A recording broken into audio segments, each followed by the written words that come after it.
एकनाथ शिंदेंसोबत नाराजीच्या चर्चांवर मुख्यमंत्री देवेंद्र फडणवीस यांनी स्पष्टीकरण दिले। आपण पाहतोय महत्त्वाची राजकीय बातमी। शिंदेंसोबत न बोलण्यासारखं काहीही घडलेलं नाहीये आणि दोघांमध्ये कोणतीही नाराजी नाही असं सांगत त्यांनी नाराजीच्या चर्चा फेटाळून लावल्या। कालच्याही कार्यक्रमांमध्ये आमच्या दोघांच्या आजूबाजूला पुरस्कारार्थी बसवण्याकरता नियोजन होतं।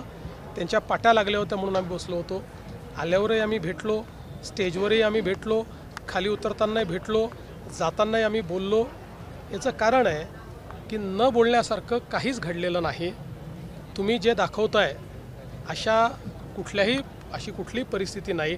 त्यामुळे मी एवढंच सांगतो की जे लोक असं दाखवतायत ते तोंडावर पडल्याशिवाय राहणार नाही। अरे मध्ये ज्यांचा सत्कार होता नीता भावे अंबानी, मुकेश अंबानी हे तिथे येणार होते। त्या म्हणजे ते सत्कार मूर्ती होते। एका बाजूला मुख्यमंत्री होते, दुसऱ्या बाजूला मी होतो। या अशा तरी मनगढंत गोष्टी थोड्या थांबवा।